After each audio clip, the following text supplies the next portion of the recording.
ठाणे जिल्ह्यात या घडीला JN1 रुग्ण नाही. नागरिकांना घाबरून जाण्याची आवश्यकता नाही. डॉक्टर कैलास पवार. ठाणे जिल्हा शासकीय रुग्णालयात आत्तापर्यंत 36 जणांची कोरोना चाचणी करण्यात आली. यापैकी 29 रुग्ण पॉझिटिव्ह आढळले आहेत, तर केवळ 2च रुग्ण या घडीला रुग्णालयात दाखल असून बिहारवरून आलेली 19 वर्षाची मुलगी आणि 55 वर्षाचे गृहस्थ या दोघांची तब्येत स्थिर आहे. विशेष म्हणजे या दोन्ही रुग्णांना JN1 या नव्या व्हेरियंटची लागण झाली नसल्याचे चाचणी अहवालातून नमूद केलं असल्याची माहिती जिल्हा शल्यचिकित्सक डॉक्टर कैलास पवार यांनी पत्रकारांना माहिती दिली. या आधीच्या 2 रुग्णांना JN1P ची लागण झाली होती, परंतु होम आयसोलेशन उपचाराने दोघेही बरे झाले असल्याने डॉक्टर पवार म्हटले. गेले 8 दिवस या नव्या व्हेरियंटच्या लक्षणांचा अभ्यास केला असता यामध्ये घाबरण्यासारखी कोणतीही लक्षणं दिसून आली नाहीत. त्यामुळे आपल्या दृष्टीने यामध्ये अजिबात तथ्य नाही. दरम्यान जिल्हा शासकीय रुग्णालय ऑक्सिजन प्लांटसह कोविड साहित्यानिशी सज्ज आहेत. सध्या नाताळसारखे सण उत्सव सुरू असून या काळामध्ये JN1 कोविडच्या नवीन बदलाच्या विषाणूला नागरिकांनी घाबरून जाण्याची आवश्यकता नाही. आपण सर्वांनी कोविडच्या सोबत जगण्याची सवय लावून घेण्याचं आवाहन डॉक्टर कैलास पवार यांनी केले आहे. कोविडचे पेशंट ह्या महिन्यामध्ये जवळपास आपल्याकडे 36 पेशंट पॉझिटिव्ह आले होते. पण ते RT-PCR काही लोक पॉझिटिव्ह होते, फक्त लिमिटेड. त्याच्यामध्ये जास्तीत जास्त आपण जे अँटीजन टेस्ट करू ते पॉझिटिव्ह होते.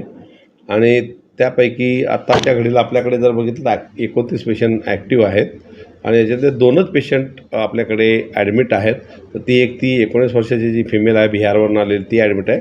दुसरा एक 55 वर्षाचा माणूस आहे, पण तो स्टेबल आहे, त्याचं ऑक्सिजन सॅच्युरेशन वगैरे सगळं. पण हे दोघंही JN1 पॉझिटिव्ह नाही आहेत.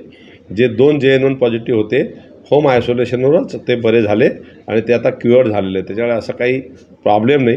दुसरी गोष्ट महत्त्वाची मला एक सांगायची की आत्ताच्या घडीला याच्यानंतरही आपण ज्या पद्धतीने टेस्ट वाढवलेत, आपण सगळीकडे याची टेस्टची फॅसिलिटी अवेलेबल केली, टेस्ट वाढवले, रॅटच्या किट्स दिलेल्या आहेत, VTM मीडियम दिलेलं आहे, आपण RT-PCR करतो आहे आणि ज्याचप्रमाणे सेंट्रल आणि स्टेट गव्हर्नमेंटच्या याच्यानुसार आपण ELI आणि SARIचं सर्वे करतो आहे आणि टेस्ट वाढवल्या.